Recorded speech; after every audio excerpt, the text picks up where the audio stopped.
Hello, good morning student. मैं सुनील कुशवाहा आज आपको क्लास 10 साइंस में चैप्टर नंबर फर्स्ट का लेक्चर नंबर 3 में बताने जा रहा हूँ एक्सोथर्मिक रिएक्शंस, एंडोथर्मिक रिएक्शंस और कोरोजन क्या होता है और रेंसिडिटी। आज इन 4 टॉपिक से रिलेटेड बातें करेंगे। फर्स्ट है एक्सोथर्मिक रिएक्शन, सेकंड है एंडोथर्मिक रिएक्शन, फिर उसके बाद कोरोजन और लास्ट टॉपिक रह जाएगा रेंसिडिटी। तो चलो बच्चों देखते हैं एक्सोथर्मिक रिएक्शन क्या होती है। ऐसी रिएक्शंस जिनमें हीट रिलीज होती है, यानी ऊष्मा निकलती है, एक्सोथर्मिक रिएक्शन कहलाती हैं। इसका अगर ठीक उल्टा कर दिया जाए तो वो एंडोथर्मिक रिएक्शन की डिफाइन हो जाएगी। तो चलो चलते हैं lecture number 3 class 10 science chapter number 5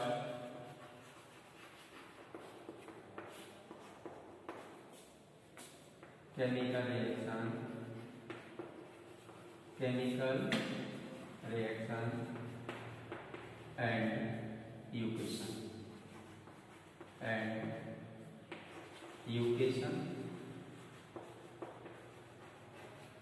reaction and equation. चलिए देखते हैं इसमें एक्सोथर्मिक रिएक्शन क्या होती है। ऊष्मा क्षेपी अक्रियाएं एक्सोथर्मिक रिएक्शन इधर से दिखाई दे रहा है बेटा। चलिए इतना तो आ रहा है एक्सोथर्मिक रिएक्शन। इनको हिंदी में बोलते हैं ऊष्मा क्षेपी अक्रियाएं। वे अक्रियाएं जिनमें ऊष्मा यानी हीट जो होती है वो रिलीज होती है, हीट रिलीज होती है, उसको हम बोलते हैं एक्सोथर्मिक रिएक्शन। तो वे अक्रियाएं डिफाइन नोट करते जाएं। वे अक्रियाएं जिनमें ऊष्मा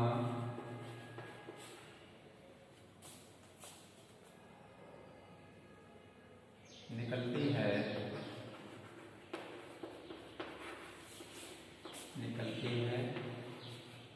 एक्सोथर्मिक रिएक्शन कहलाती है। एक्सोथर्मिक रिएक्शंस कहलाते हैं। एक्सोथर्मिक रिएक्शन कहलाते हैं। एग्जाम्पल की बात करें तो एग्जाम्पल देखें आप, क्या एग्जाम्पल होगा। ऐसी कौन कौन सी अक्रियाएं होती हैं जिनमें जो हीट होती है वो रिलीज होती है। अगर इसकी बेटा बात करें ना तो यहाँ पर क्या होगा ना कि जैसे आपने देखा है कि जो दीवारों पर पुताई करने वाली जो चूना होता है उस चूने को मार्केट से लाते हैं और घर पर लाके किसी प्लास्टिक टब में उसको डाल देते हैं, फिर ऊपर से उसमें पानी डाल देते हैं। तो वहाँ पर क्या देखते हैं, कुछ समय बाद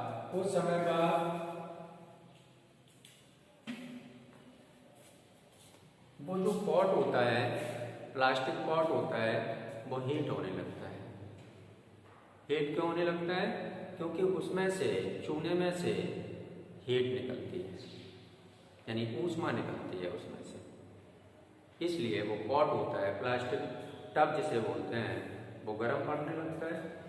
तो कुछ रिएक्शंस यहाँ पर मैं एक्सोथर्मिक रिएक्शंस के कुछ एग्जाम्पल बता रहा हूँ आपको, जिनसे हीट आपको निकलती हुई नजर आएगी। तो फर्स्ट एग्जाम्पल है कैल्शियम ऑक्साइड।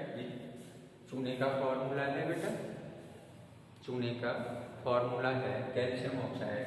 केमिकल नेम है इसका। इसमें क्या मिलाया मैंने? इसमें वाटर मिलाया। वाटर मिलाने के बाद क्या हुआ, बुझा हुआ चूना बन गया, यानी CaOH का होल बेस। और प्लस क्या निकला यहाँ पर, हीट निकले है।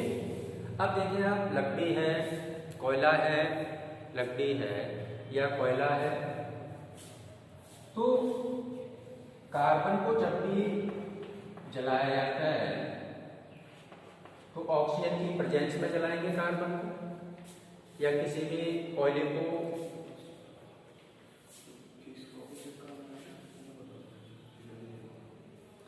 कार्बन को जब भी जलाएंगे या लकड़ी को बेटा जलाएंगे तो क्या होगा, यहाँ पर वो ऑक्सीजन की प्रेजेंस में ही जलेगी। ऑक्सीजन नहीं होगा तो हम जला नहीं सकते हैं उसको, समझ लेना आप बात को।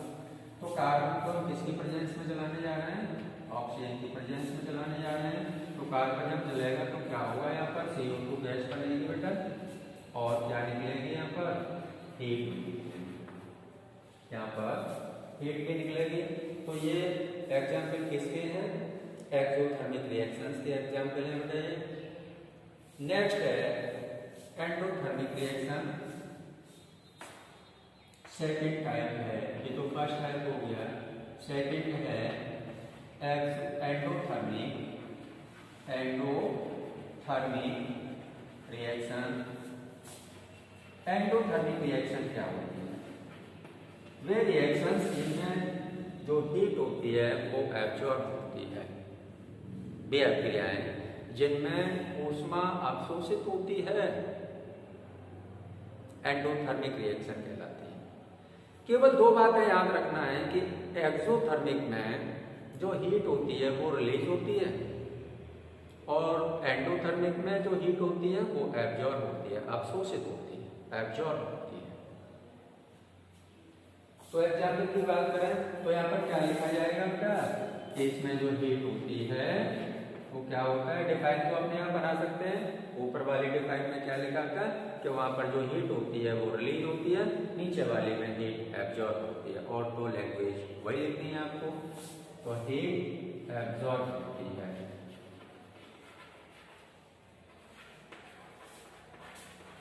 केवल इतनी बात आपको बतानी है कि हीट इसमें एब्जॉर्ब होती है। एग्जाम्पल की बात करते हैं तो एग्जाम्पल देखते हैं आप। फर्स्ट एग्जाम्पल है बेटा कैल्शियम कार्बोनेट। कैल्शियम कार्बोनेट जो होता है, चौक ले लूं मैं, चौक नहीं दिखाई दे रहा है, चलिए मैं ले आना चौक। जो कैल्शियम कार्बोनेट होता है, तो कैल्शियम कार्बोनेट को जब भी बेटा गर्म करते हैं ना, हीट करते हैं उसको, तो हमें टेम्परेचर देना होता है उसको, और जब टेम्परेचर कैल्शियम कार्बोनेट को देंगे तो किसमें ब्रेक होगा, देखें आप एग्जाम्पल नंबर फर्स्ट CaCO3। अब इसको हमें हीट देनी पड़ेगी, हीट दे रहे हैं इसको, एरो को ऊपर भी आप शो कर सकते हैं।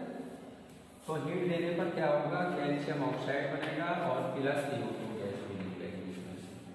इसमें ब्रेक हो जाएगा, कैल्शियम ऑक्साइड और CO2 में ब्रेक हो जाएगा। क्लियर है ना। कैल्शियम कार्बोनेट को जब हीट करेंगे, यानी इसको हीट देंगे हम, तो ये हीट को एब्जॉर्ब करेगा। एब्जॉर्ब करने के बाद ये किस में ब्रेक होगा, कैल्शियम ऑक्साइड और CO2 में ब्रेक होगा। क्लियर है। चलिए नेक्स्ट एग्जाम्पल की बात करते हैं। एग्जाम्पल नंबर सेकेंड, आपने देखा होगा बेटा, जो खाने का सोडा होता है, सोडियम बाइकार्बोनेट जिसको बोलते हैं, खाने का सोडा सोडियम बाइकार्बोनेट। जब सोडियम बाइकार्बोनेट को हीट करते हैं तो सोडियम कार्बोनेट CO2 और वाटर में चेंज हो जाता है। तो सोडियम बाइकार्बोनेट का फॉर्मूला है, टू लगा दिया है मैंने, 2 मॉलिक्यूल ले रहे हैं इसके, 2NaHCO3 एरो को ऊपर भी आप हीट लिख सकते हैं, और यहाँ पर प्लस लगा के भी आप हीट लिख सकते हैं। तो प्लस हीट, इसको क्या दे रहे हैं, हीट दे रहे हैं। तो ये हीट को एब्जॉर्ब करेगा। एब्जॉर्ब होने के बाद में क्या होगा कि सोडियम बाई जो कार्बोनेट है वो किस में ब्रेक होने वाला है, वो देखें आप। तो ये ब्रेक होगा बेटा Na2CO3 में, यानी सोडियम कार्बोनेट में, और CO2 गैस भी बनेगी और प्लस वाटर भी बनेगा। अब इसको आप नोट कर लें, स्क्रीनशॉट ले सकते हैं आप।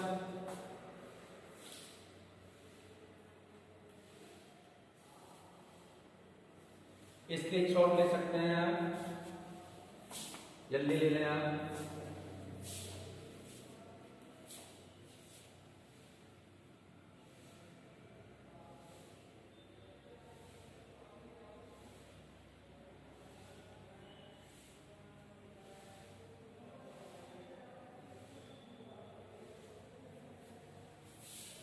हो गया ना बेटा? चलिए नोट हो गया आपका, उसको रेज करता हूँ मैं। नेक्स्ट टॉपिक है कोरोजन। नेक्स्ट टॉपिक है कोरोजन। 3 लेक्चर में मैंने बता दिया आपको, जो क्लास 10 का केमिस्ट्री का जो फर्स्ट चैप्टर है केमिकल रिएक्शन एंड इक्वेशन, उसको मैंने 3 लेक्चर में कंप्लीट किया है इस चैप्टर को। तो आप सीरीज से वीडियोस को देखेंगे तो मैं उम्मीद करता हूँ कि आपको टॉपिक टू टॉपिक क्लियर होता जाएगा, बशर्ते आप सिस्टम से देखेंगे वीडियोस और पूरा देखें, कभी भी वीडियोस को अधूरा न छोड़ें। तो कोरोजन बेटा क्या होता है? जब किसी धातु की सतह पर वायु जल या किसी और पदार्थ की धुंधली परत चढ़ जाती है। कोरोजन जब किसी धातु की सतह पर वायु, हवा जानते हैं एयर, और जो नमी होता है मॉइस्चर या और किसी पदार्थ की धुंधली परत चढ़ जाती है, तो उसे हम कोरोजन बोलते हैं। जैसे लोहे पर जंग लगना और चांदी का काला पड़ना। तो टॉपिक लगाने जा रहे हैं कोरोजन, CORROSION। इसको बोलते हैं बेटा हिंदी में संक्षारण।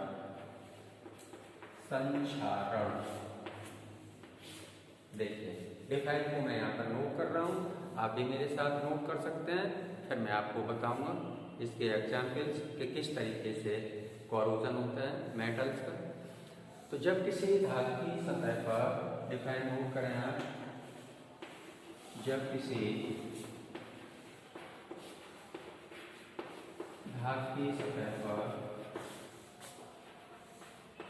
जब किसी दिख रहा है ना, जब किसी धातु की सतह पर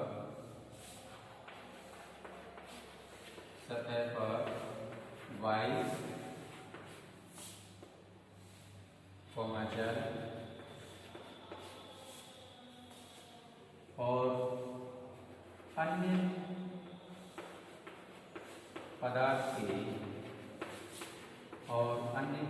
की धुंधली परत चढ़ जाती है, धुंधली परत चढ़ जाती है,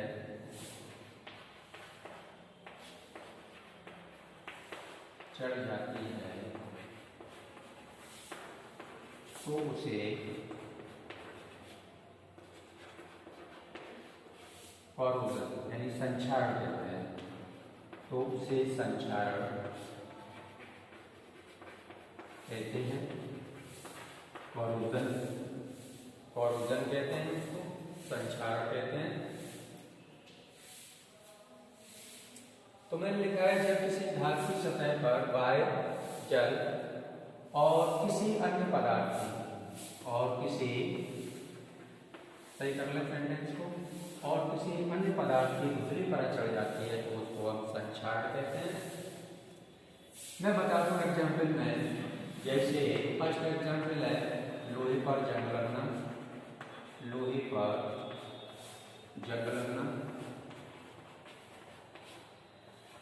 और सेकंड है चांदी का काला पड़ना, चांदी का काला पड़ना, काला पड़ना।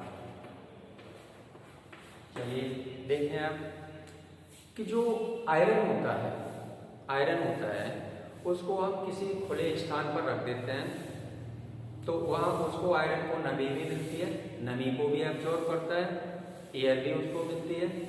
तो नमी और एयर की प्रेजेंस में वहाँ पर क्या होता है, यानी वायु और नमी की प्रेजेंस में क्या होता है कि आयरन की जो रॉड होती है, आयरन की रॉड पर बादामी कलर की एक परत बन जाती है, बादामी कलर की एक परत बन जाती है, जो उस रॉड से वो परत छूटने लगती है। रॉड से जो बादामी कलर की परत होती है वो अपने आप वहाँ से हटने लगती है। उसको हमने बोला कि उसका कोरोजन हो गया है, उसका संक्षारण हो रहा है। आपने देखा होगा कि जो चांदी की या सिल्वर जिसको हम बोलते हैं, चांदी की जो वस्तुएं होती हैं, बनी हुई अंगूठी है, तोड़ियाँ हैं, तो तोड़ियों पे क्या होता है बेटा, चांदी की कोई भी वस्तु हो उस पर बार बार पानी अगर पड़ता रहेगा तो कुछ समय बाद क्या होता है वहाँ पर कि वो धीरे धीरे काली पड़ने लगती हैं, धीरे धीरे वो काली पड़ने लगती हैं, क्योंकि इनकी जो रिएक्टिविटी होती है वो थोड़ी ज़्यादा होती है। जैसे आयरन है, आयरन की रिएक्टिविटी थोड़ी ज़्यादा होती है, हाई रिएक्टिव होते हैं ये। अब जैसे बात करें हम, प्लेटिनम है और गोल्ड है, प्लेटिनम है और गोल्ड है, तो प्लेटिनम और गोल्ड बेटा ये नॉन रिएक्टिव होते हैं, ये किसी के साथ क्रिया नहीं करते हैं। वायु और नमी का इन पर कोई इफेक्ट नहीं होता है, इसलिए प्लेटिनम और गोल्ड का कोरोजन नहीं होता है। प्लेटिनम और गोल्ड का कोरोजन नहीं होता है, संक्षारण नहीं होता है। सोने की जो अंगूठी होती है हाथ में पहनते रहते हैं और अपना काम भी करते रहते हैं, पानी में भीगती भी रहती है, पानी में भी भीग रही है, उसको एयर भी मिल रही है, लेकिन क्या कभी सोने की अंगूठी पे आपको जंग लगी हुई दिखाई दी है? नहीं, क्योंकि उसका कोरोजन नहीं होता है। ऐसे प्लेटिनम, जैसे एरोप्लेन होता है, एरोप्लेन प्लेटिनम मेटल का बना हुआ होता है, तो उनको खड़ा करने के लिए क्या होता है, गवर्नमेंट के पास वहाँ पर कोई गैरेज तो है नहीं है जिस एरोप्लेन को वो अपने गैरेज में खड़ा करता है। वो धूप में रहता है, वायु की प्रेजेंस में रहता है, उपस्थिति में रहता है, धूप में भी रहता है, और उस पर बरसात का पानी भी उसके ऊपर गिरता रहता है, लेकिन प्लेटिनम का कोरोजन नहीं होता है। क्यों? क्योंकि प्लेटिनम नॉन रिएक्टिव मेटल होता है, प्लेटिनम नॉन रिएक्टिव मेटल होता है। तो डिफाइन मेरी समझ में आ गई होगी। संक्षारण किसे कहते हैं? जब किसी धातु की सतह पर वायु, जल और किसी अन्य पदार्थ की धुंधली परत चढ़ जाती है या उसके ऊपर धुंधली परत बन जाती है तो उसको हम संक्षारण कहते हैं। जैसे लोहे पर जंग लगना और चांदी का काला पड़ना। बोलो क्लियर हो गया बेटा? तो स्क्रीनशॉट ले सकते हैं आप इसका, जल्दी करें।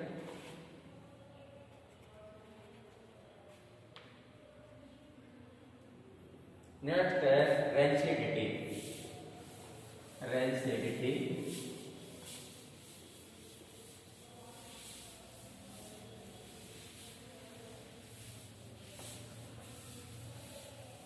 एक वीडियोज में मेरा लास्ट जो वीडियो जाएगी इस चैप्टर की, उसमें एनसीईआरटी के लेक्चर नंबर 4 में एनसीईआरटी के जो बुक्स में क्वेश्चन दिए हुए हैं उनका सॉल्यूशन और मैं अपलोड करने वाला हूं आपको, तो आपको बोर्ड एग्जाम में काफ़ी उन क्वेश्चन से मदद मिलेगी। तो उनका भी एक लेक्चर बना हुआ मैं, लेक्चर नंबर 4 होगा उसका, जिसमें क्वेश्चन को मैं सॉल्व करूँगा, सभी क्वेश्चन को, क्वेश्चन नंबर 1 से लेकर के दी लास्ट तक। ठीक है ना? चलिए, तो नेक्स्ट टॉपिक है रेंसिडिटी। रेंसिडिटी, रेंसिडिटी को बेटा बोलते हैं हिंदी में विकृत गंधता। विकृत, नोट करते जाएंगे आप, विकृत गंधता, विकृत गंधता, इसको हिंदी में बोलते हैं। आपने देखा होगा कि जो चिप्स के पैकेट होते हैं, नमकीन के पैकेट होते हैं, चिप्स के पैकेट होते हैं, नमकीन के पैकेट होते हैं, वो बहुत समय तक रखे रहें लेकिन वो खराब नहीं होते हैं। वो खराब नहीं होते हैं। क्यों नहीं होते हैं? उनका रेंसिडिटी क्यों नहीं होता है? विकृत गंधता उनमें, यानी एक अजीब तरह की स्मेल क्यों नहीं आती? रीजन क्या होता है? और कुछ ऐसे होते हैं कि जैसे हमने उनको रख दिया पैकेट में, और पैकेट में रखने के बाद 1-2 महीने बाद देखा तो उसमें क्या हुआ कि बहुत बुरी स्मेल आने लगती, बदबू आने लगती है उसमें से, तो वो उनकी विकृत गंधता हो जाती है। तो आप डिफाइन को पहले नोट कर लें, मैं आपको बता रहा हूँ, बोल रहा हूँ, डिफाइन नोट करें आप। वसायुक्त, सही बच्चे नोट करें, वसायुक्त तथा तेलीय खाद्य सामग्री को, वसायुक्त तथा तेलीय खाद्य सामग्री को लंबे समय तक रखने पर वे विकृत गंधित हो जाते हैं, वे विकृत गंधित हो जाते हैं तथा उनका स्वाद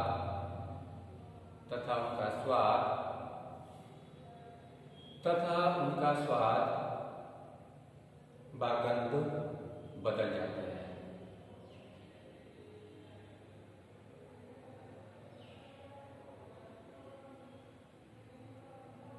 न्यू लाइन से खाद्य सामग्री को रेंसिडिटी विकृत गंधता से बचाने के लिए, रेंसिडिटी या विकृत गंधता से बचाने के लिए, पूरा सेंटेंस सुना है आप, खाद्य सामग्री को रेंसिडिटी से बचाने के लिए, रेंसिडिटी से बचाने के लिए उनमें प्रतिऑक्सीकारक मिलाए जाते हैं, प्रतिऑक्सीकारक मिलाए जाते हैं।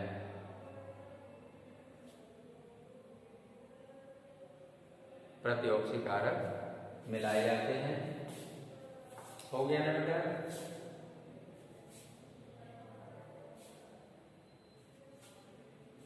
चलिए, तो मैंने आपको टाइप्स ऑफ केमिकल रिएक्शन पूरा टॉपिक क्लियर कर दिया है। रेडॉक्स रिएक्शन के बारे में मैंने आपको बताया, कोरोजन क्या होता है कोरोजन के बारे में बताया, और रेंसिडिटी क्या होती है रेंसिडिटी के बारे में मैंने आपको बताया। अब मैं आपको वहाँ पर बेटा जो एक रिएक्शन होती है कोरोजन में, जिसको हम जंग बोलते हैं, कोरोजन में एक रिएक्शन होती है, तो उसको मैं यहीं पर शो कर देता हूँ कि जो कोरोजन होता है बेटा, तो जैसे आयरन रॉड है, इसको मैं इस्तेमाल करता हूँ कोरोजन में, थोड़ा सा और बता देता हूँ आपको। कोरोजन जैसे ये मेरे पास आयरन रॉड है, इसको मैंने खुले में रख दिया, इतने हिस्से को मैंने खुले में रख दिया, तो इतने हिस्से को मैंने किसी से ढक दिया, इतने हिस्से को ढक दिया। इसके ऊपर बेटा क्या कर रहा है, पानी की ड्रॉप आ रही है, ये पानी की ड्रॉप आ रही है, तो क्या होगा कि इसकी जो ऊपरी लेयर है ये वाली, तो यहाँ पर बादामी कलर की इस साइड में और इस साइड में, ठीक है ना, ये इरेज कर देता हूँ मैं, इसको थोड़ा मोटा कर देता हूँ मैं, और इस साइड में बेटा जो गहरे कलर का आपको दिखाई दे रहा है पानी की ड्रॉप, वाटर ड्रॉप्स,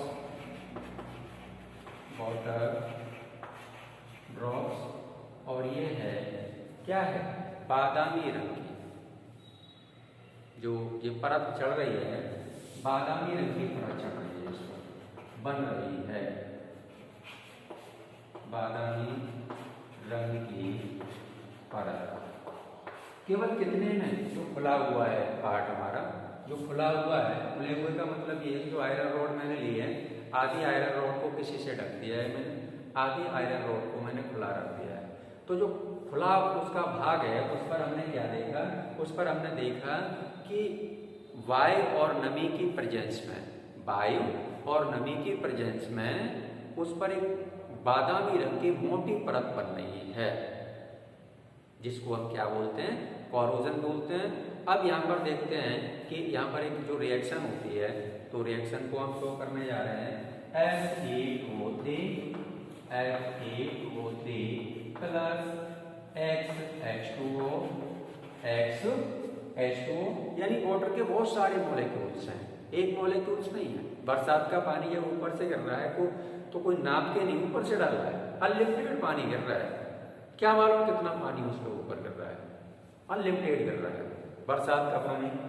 तो इसलिए मैंने X लिख दिया है यहाँ पर कि यहाँ पर मॉलिक्यूल कोई डेफिनेट नहीं है कि हमने इस पर 4 मॉलिक्यूल वाटर के डाले या 10 मॉलिक्यूल वाटर के डाले, अनलिमिटेड पानी ऊपर से आ रहा है। तो क्या होगा कि ये पानी जो आयरन रॉड है इसको ऑब्जॉर्व कर लेगा, पानी को अपने अंदर एब्जॉर्व करेगा, पानी के साथ रिएक्शन करेगा आयरन, तो फिर क्या होगा, यहाँ बनेगा बेटा जंग बनेगा, जिसको हम बोलते हैं Fe2O3 XH2O। इसको बोलते हैं जंग, और इंग्लिश में कहते हैं रश जंग। तो फॉर्मूला आप नोट कर लें और ये कोरोजन में आपको नोट करना है। चलिए आज का टॉपिक यही हम समाप्त करते हैं। लेक्चर नंबर 4 में आपको हम बताएंगे जो एनसीईआरटी एक्सरसाइज में जो क्वेश्चन दिए हुए हैं बेटा, एनसीईआरटी एक्सरसाइज में जो क्वेश्चन दिए हुए हैं उनको सॉल्व कराएंगे लेक्चर नंबर 4 में, और लेक्चर नंबर 4 पर जाकर के ये चैप्टर आपका हो जाएगा फिनिश। चलिए ओके।